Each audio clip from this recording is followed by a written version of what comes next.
Em poucos minutos, vilas inteiras desapareceram debaixo de uma parede gigantesca de lama e rochas. Na manhã desta quarta-feira, uma inundação devastadora atingiu a fronteira entre o Nepal e o Tibete, deixando pelo menos 160 mortos e centenas de desaparecidos, incluindo turistas de dezenas de países.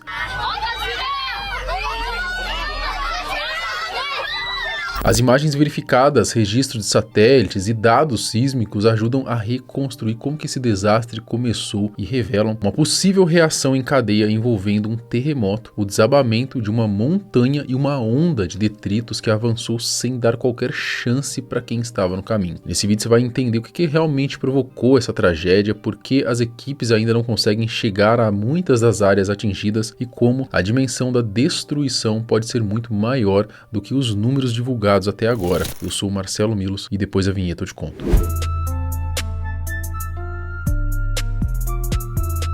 Pessoal, lembrando que nós temos um grupo no WhatsApp para quem quer aprender a faturar pela internet através do mercado de afiliados. Eu e o Tom estamos ensinando o nosso método para vocês, que sinceramente é um dos mais simples que você vai encontrar para começar. É claro que se você garimpar bastante na internet, você também vai encontrar muita informação, né, gênio? A gente não está inventando a roda não, mas aprendendo com alguém que já conhece esse mercado, você encurta o caminho, evita erros e economiza muito tempo. Se quer saber mais? É só entrar no grupo pelo link na descrição ou apontar a câmera aí para o QR Code na tela.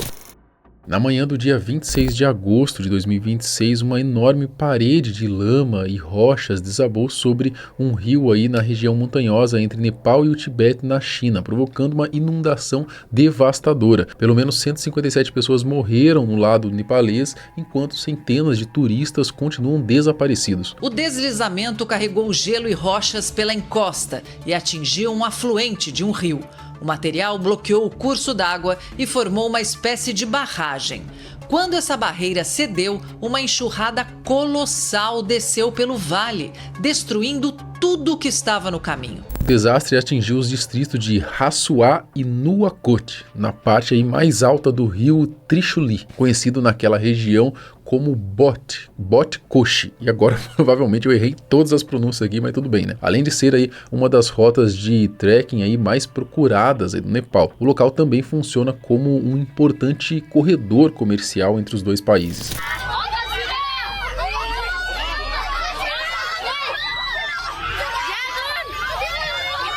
Vídeos verificados mostram dezenas de pessoas sendo arrastadas pela enorme parede de lama que avançou sobre a região da fronteira. As autoridades dos dois países temem aí que o número real de vítimas seja muito maior do que o confirmado até o momento. Imagens de satélites da Planet Labs indicam que um deslizamento de neve e rochas provocou uma enxurrada carregada de detritos no rio Lend, a cerca de 20 quilômetros da passagem de Hassuagad, na fronteira entre Nepal e a China. O gelo desceu arrastando pedras e rochas, e é provável que o deslizamento também tenha liberado muita água represada lá no alto das montanhas. Essa primeira enxurrada teria bloqueado o rio Trishuli.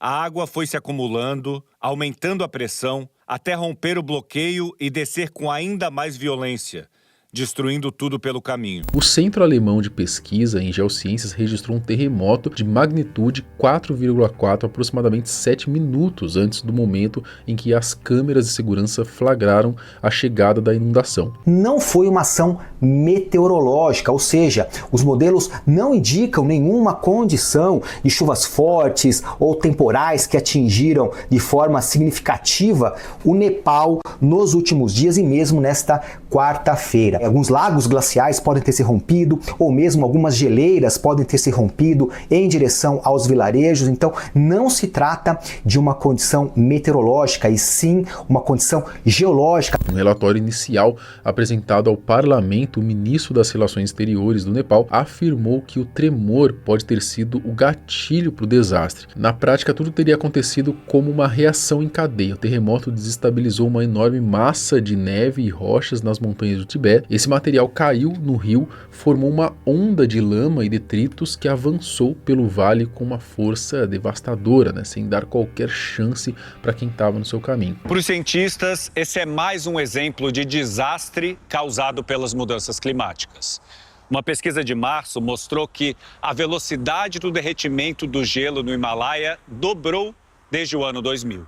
É uma ameaça direta à população que vive nos vales dessa região montanhosa. O rastro deixado pela inundação foi absurdo, né? No Nepal, casas, estradas, pontes e pelo menos 2 projetos de energia hidrelétrica foram completamente destruídos. Em Nuakchot, a água tomou áreas comerciais. Segundo as autoridades locais, os prejuízos são enormes e a dimensão total dos estragos ainda está sendo calculada. No lado tibetano, um deslizamento atingiu o porto de Jirong, uma das principais passagens terrestres entre a China e o Nepal. Estradas foram bloqueadas enquanto os serviços de comunicação e energia ficaram interrompidos na região aí de Shigatse. Imagens feitas por drones revelaram as vias completamente destruídas e vários prédios soterrados pela lama. A tragédia ganhou uma dimensão internacional e passou a mobilizar governos de vários países. Embora a temporada de monções não seja a época mais indicada para fazer trekking no Nepal, esse é justamente o principal período de peregrinação ao Monte Kailash, no Tibete. E a rota utilizada pelos peregrinos passa exatamente pelo distrito de Hasua, na fronteira aí de Jirong. As autoridades nepaleses procuram 384 pessoas, sendo 291 estrangeiras. Entre os desaparecidos confirmados estão 24 canadenses, 12 britânicos, cidadãos norte-americanos e 9 sul-coreanos que trabalhavam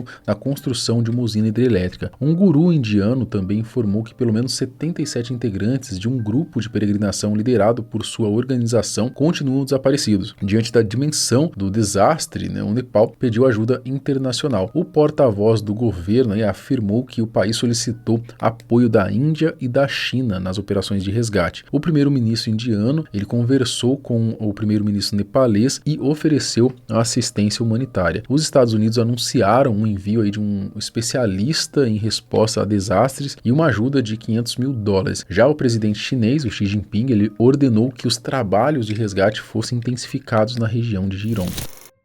As operações de resgate enfrentam condições extremamente difíceis. O nível da água estava alto demais para que os helicópteros conseguissem pousar nas áreas mais atingidas de Siapru, Bessi e Timuri, no distrito montanhoso aí de Hasua, onde vivem cerca de 50 mil pessoas. Tá? Além disso, a chuva e a espessa camada de lama continuam dificultando o acesso das equipes. Do lado tibetano, mais de 20 horas após a inundação, os socorristas chineses ainda enfrentavam enormes bloqueios aí nas estradas que levam ao porto de Jirong. O acúmulo de lama e detritos impede a chegada ao local, enquanto centenas de pessoas permanecem desaparecidas sem que as equipes consigam alcançá-las. Diante do risco de novos deslizamentos, o administrador do distrito de Hasua fez um apelo para que os moradores das margens do rio ali próximo deixem as suas casas e procurem imediatamente regiões mais altas e seguras. A tragédia deve deixar consequências profundas aí para o Nepal. A passagem fronteiriça de Jirong foi completamente destruída, assim como toda a infraestrutura ao seu redor. Inúmeras casas desapareceram, pelo menos 2 usinas hidrelétricas foram arrasadas ao longo do rio Botikoshi e a importante rota comercial entre os dois países aí permanece interrompida. Especialistas alertam